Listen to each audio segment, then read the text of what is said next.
ሰላም እንዴት ናችሁ? ውድ ቤተሰቦቼ አላችሁልኝ? ደህና ናችሁ? እንግዲህ ዛሬ ደግሞ ይዤላችሁ የመጣሁት ምንድነው ሞዴሊንግ እና ንጽህና ወይ ደግሞ ሞዴሊንግ እና አንዳንድ አላስፈላጊ የሆኑ ነገሮች በሞዴሊንግ ኢንዱስትሪዎች ውስጥ ወይ ደግሞ በዲዛይነሮች ኦር ደግሞ ኢቨንት በሚያዘጋጁት ኮምፕሌን እና እንደ ኮመንት አይነት ነገር የሚሰጡትን ነገሮች ልነግራችሁ ነው ማለት ነው። የመጀመሪያው ነገር ብዙ ጊዜ የዲዛይነሮች ልብስ እኛ ሞዴሎች ስንለብስ ምንድነው በጣም ንጹህ ገና አዲስ ያልተለበሰ ወይ ገና ተሸምኖ የወጣ የባህል ልብስ ሊሆን ይችላል ኦር ሳምቲንግ ብቻ በጣም ምንም ነገር ያልተለበሰ የትም እንትን ያላለ ምናምን ነው እና ሄደን ስንለብስ ምንድነው የብብታችን ላብ ምናምን ልብሱ ላይ ይጣበቃል። ከዛ በኋላ ኮምፕሌን ያቀርባሉ ዲዛይነሮቹ ምንድነው ንጽህናቸውን አይጠብቁም ሞዴሎቹ ምናምን ልብሴ ላይ እንደዚህ ሸተተ ምናምን።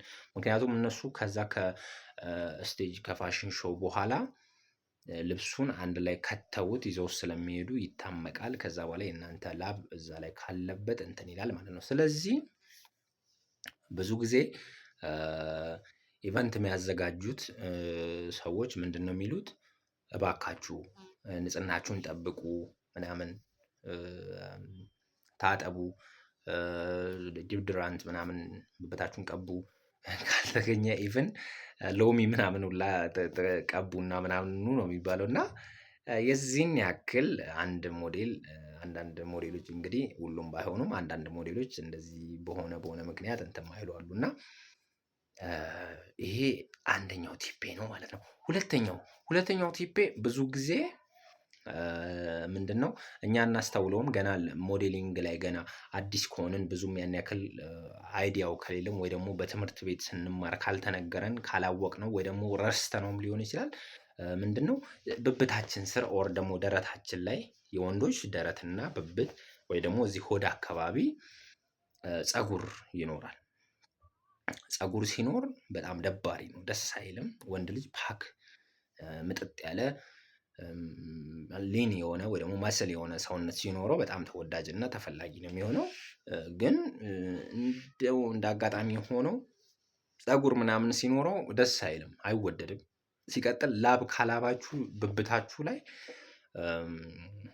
ያ ብብታችሁ ላይ ያለው ፀጉር ውሃውን በማቆር ላባችሁን በማቆር እዛ እንዳልኳችሁ ቅድም ልብሱ ላይ ሄዶ የመጣበቅና እናንተንም ኮምፈርት ይነሳችኋል። በቃ እንደዚህ ብላችሁ ነው የምትቆሙት። በጣም ነው የምትሳቀቁት፣ በጣም ነው የምትጨናነቁት።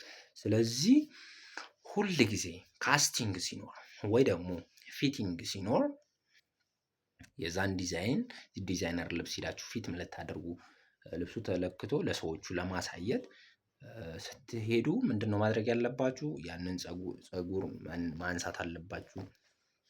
ብብታችሁ ስር ያለው እዚህ ሆድ አካባቢ ያለውን ነገር ምናምን ተላጭታችሁ አንስታችሁት ነው መሄድ ያለባችሁ። ገባችሁ አይደል?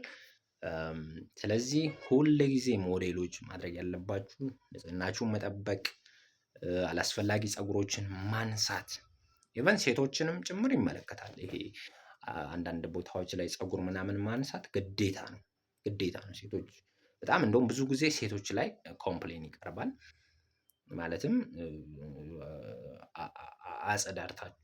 ጸድታችሁ ነው አም ሶሪ ለእንትኑ ግን ኢንዱስትሪው ነው በቃ የሚሉትን ነገር ነው የምነግራችሁ እና ነገም እንደዚህ አይነት ነገር እንዳያጋጥማችሁ በሚል ነው።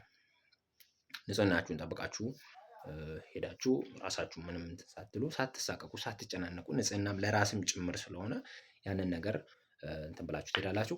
ሌላው እና የመጨረሻው ምንድነው ብዙ ጊዜ እኛ ሞዴሎች ምንድነው ወንዶች በተለይ ጺም ብዙ ጊዜ በጣም ሲያድግ እንደዚህ ሙልት ያለ ሲሆን አንዳንድ ዲዛይነሮች አይፈልጉም እና ጺም ሲኖራችሁ ብዙ ጊዜ ኢቨንቶች እንትን አይፈልጉም።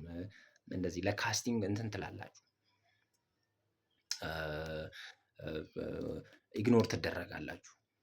ብዙ ጊዜ ጺማችሁን ባታሳድጉ እኔ ሪከመንድ አደርጋለሁ። ምክንያቱም እኔ ከራሴም አንፃር ካየሁትና ከራሴም ካለኝ ልምድ የተነሳ ነው ይሄንን የምነግራችሁ ማለት ነው። ጺማችሁን ብዙም ባታሳድጉ፣ ጺም የራሱ የሆነ ውበት አለው ኦፍ ኮርስ። ግን ሞዴሊንግ ኢንዱስትሪ ላይ ደግሞ ብዙም ጺም አይፈልግም። ቦን ፌስ ፊታችሁ ንጹህ ቢሆን ክሊን ምናምን ሆኖ ብዙም ጺም የሌለው አይነት ነገር ቢሆን በጣም አሪፍ ተብሎ ይመከራል ማለት ነው።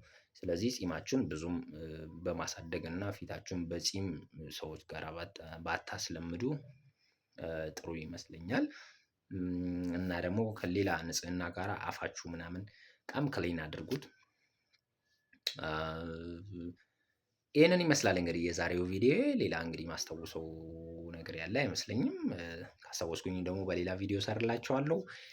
እንግዲህ ማይ ፋሚሊስ እንደዚህ አይነት ቪዲዮዎችን በብዛት ቲፖችን እሰጣለሁ። ሰብስክራይብ ማድረግ እንዳይረሳ። ቤተሰብ ሁኑ። ይመቻችሁ።